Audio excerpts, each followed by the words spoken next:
Hello, Star Wars Galaxy of Hero Places and Ateshorno, and today I'm going to be talking about Commander Ahsoka Tano Fulcrum and the new tag unaligned Force user, as well as some theory crafted teams I'm going to talk about. So I'm going to kind of get straight into it.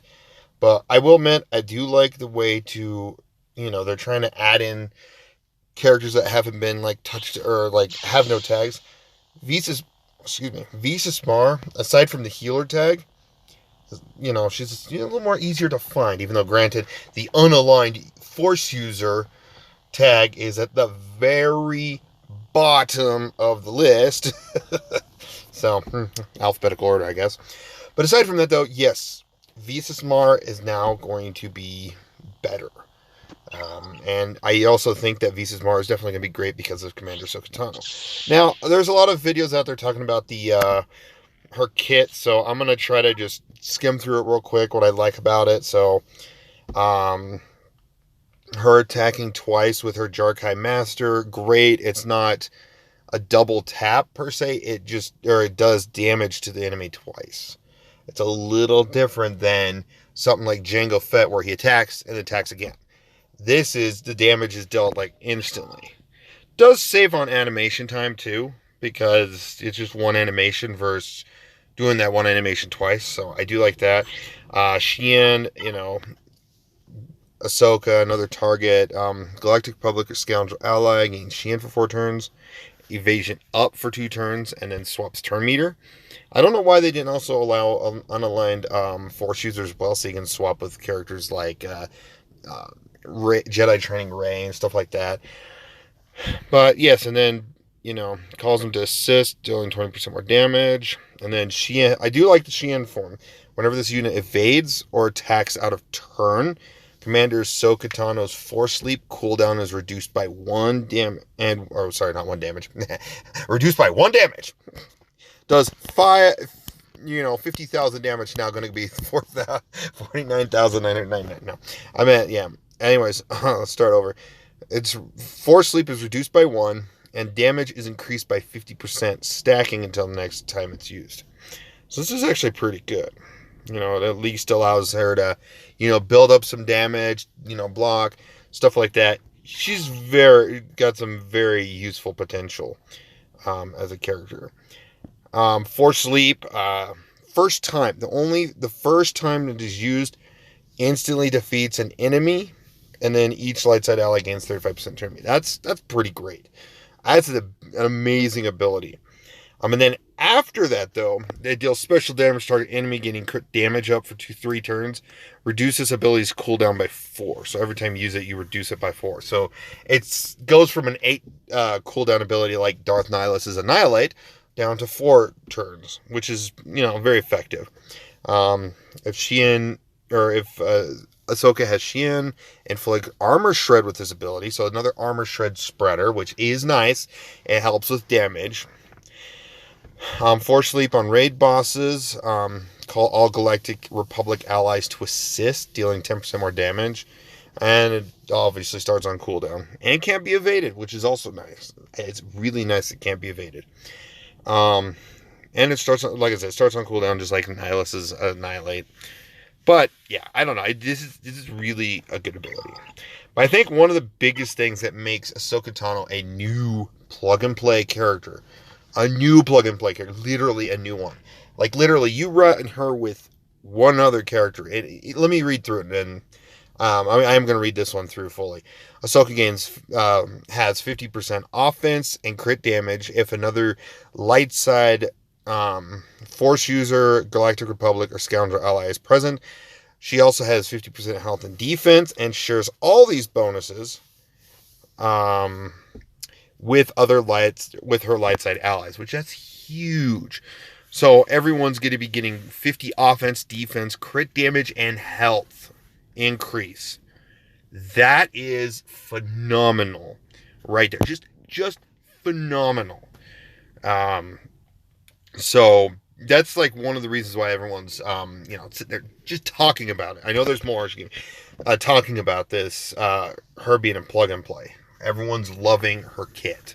I'm loving the animations of the kit, but I also am loving the kit too. I can't wait to unlock her and get her to relics. If she's at least at relic 4, I know relic 7 is the best, but me personally, resources, I just barely relic 7 my Darth Sidious, and it's a grind to grind a lot of that stuff up. So it's yeah. My next relic 7 is definitely going to be Sith Eternal, because as soon as I get relic 5 Piet, which I still got to get 7-star Piet.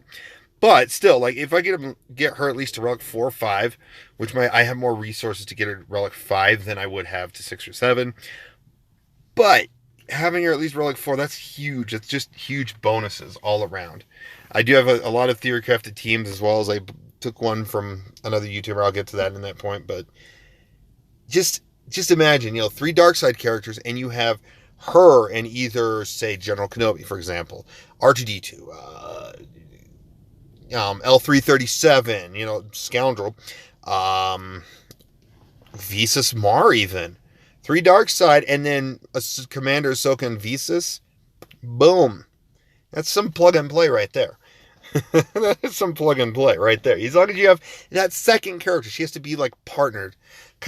She kind of turns herself into like needing just for these bonuses, like turning herself into Chase or Han and Chewie and stuff like that, with those kind of iconic duos. Like, honestly, R2-D2 actually really slots in really well with her, just because R2-D2 definitely, gives some bonuses. Now, the rest of her unique is if there are currently fewer allies than enemies, the bonuses to offense, critical damage, health, and defense are increased by 10% for each Galactic Republic or Scoundrel ally.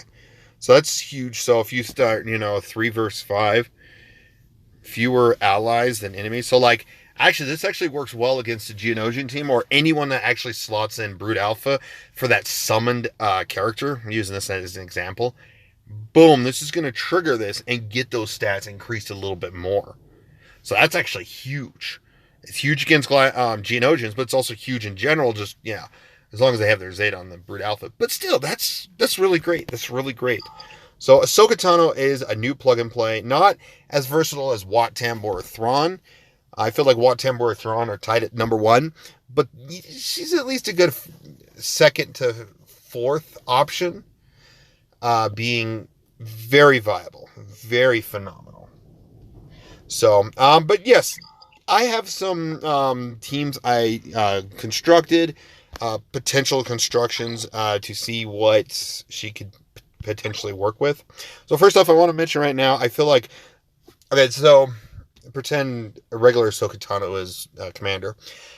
Fulcrum and Visas Mar might actually start also having some homes. People are going to probably playtest because they're both unaligned Force users.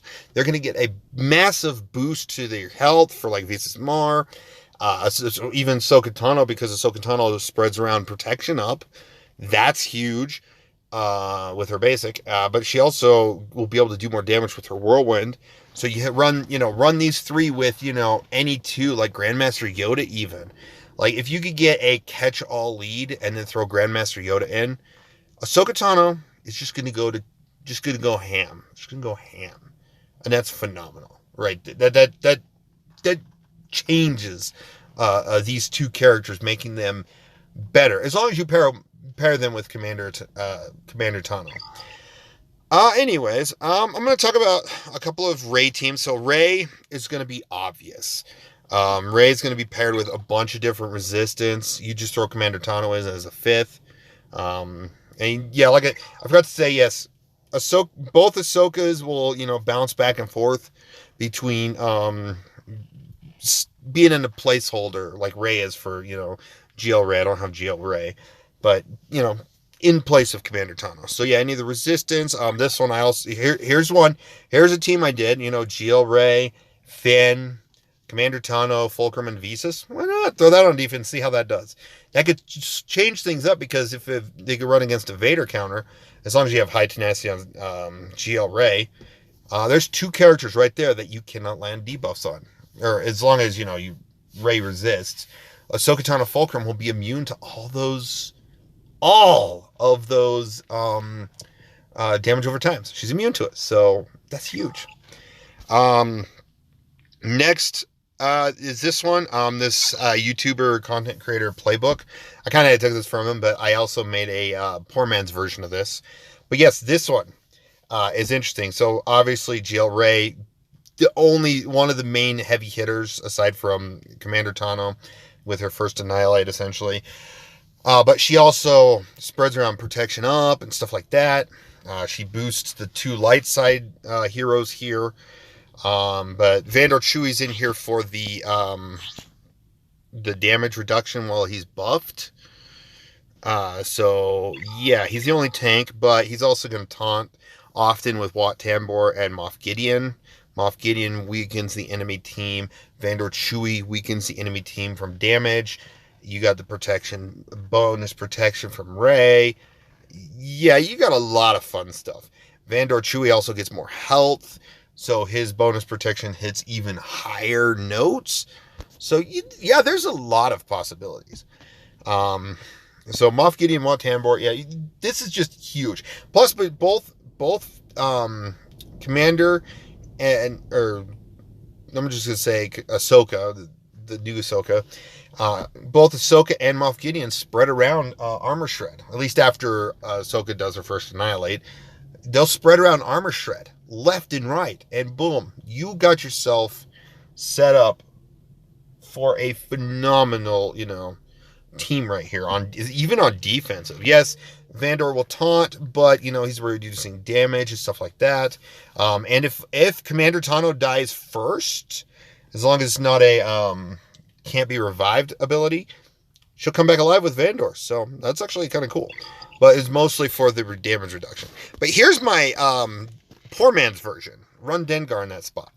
Kind of the same scenario. You lose the bonus protection and the Galactic Legend effect, but you also get negative 50%. So you're getting 50% crit damage reduction there, and then with Moff Gideon's, and then once he gets his payout, he'll eventually get his payout over time. His AoE is going to help. He has 2 abilities is going to help. He reduces offense even more. But then you also got Vandor's, damage reduction. So it could be kind of a poor man's version. And I could see that team, tripping some people up. I could definitely see it. Next is CLS. If you want to throw 3PO with Padme, she could slot in here because there's 2 scoundrels on the team, so it triggers her unique. So the whole light side team is getting 50% crit damage, offense, health, and defense. That makes this team harder to kill and does more damage. So there's some major potential opportunities. And that's not talking about Sheehan. I'm not even talking about Sheehan, and Sheehan's going to be that extra icing on the cake because there's a lot of assists going on and stuff like that. It's going to be phenomenal. Just a generic, sub out 3PO for Commander Tano. There you go. Right there. That's going to be a lineup. Like, we already have seen teams where you have General Skywalker in this spot. But, in that spot. But this one will be different. It'll actually play to the effect of more buffs. You have more health. One side note that I would definitely suggest is put Commander Tano in the slot after Padme, the second slot. At least from my understanding and what I've learned is that unique triggers first. And even more with if you actually pair it with R2-D2, because you're going to get that big boost, and then R2-D2 will be able to get whatever he gets of his boost and then spread it. So there's a lot of buff spreading. And so, yeah, like I said, throwing this in to, give Padme some more health, that's huge. She's going to get, her leadership's going to grant 50, it's going to get 100% health. Well, it's 50% each time, I think, is triggered. So, Padme, for example, here's my Padme. Relic 4, 86,000. So half that's 43,000 twice. So it's essentially another 86,000 on top of that, if I'm doing the math right. And that's not including if you wanted to sub out Ahsoka Tano and run an R2-D2 for that extra health. So bonus protection is just going to go through the roof on, as long as it's not dispelled. Yeah, it's going to be sick. It's going to be awesome. And then I've made, at least a Padme, sub out Ahsoka Tano for 3PO. So, you'd have Commander Tano in there. Or essentially, you have the normal Padme team, but swap Ahsoka's out. That's an option too. Then there's also this makeshift one. Throw R2D2 somewhere else. Throw Ahsoka somewhere else. Like if you don't have ARC Trooper, you throw Ahsoka with 501st. And you happen to have Ki-Adi-Mundi, for example, because your guild's getting it and you're still working on your ARC Trooper for some reason. Or any other, slotted character. Ki-Adi-Mundi actually works in that slot too. So, there's another one. A lot of people are going to throw her as a 5th with BAM. Beskar Armor Mando. Kind of makes sense. L3 slot can be very different, between different opportunities like Dengar. You can even throw Vandor Chewie in there as well. Stuff like that. It's phenomenal.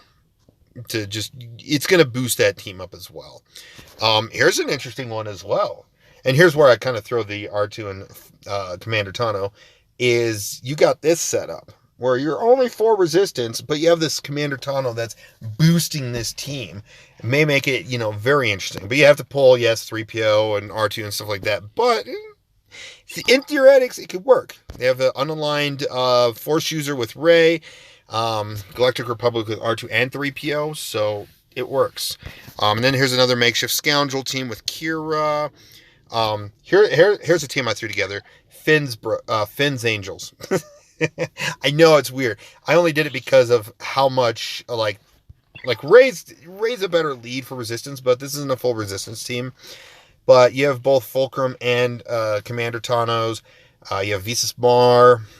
You have Rey Jedi Training and Finn, so you can actually throw some, So in this team, this leadership would be better, at least for non-Zeta even.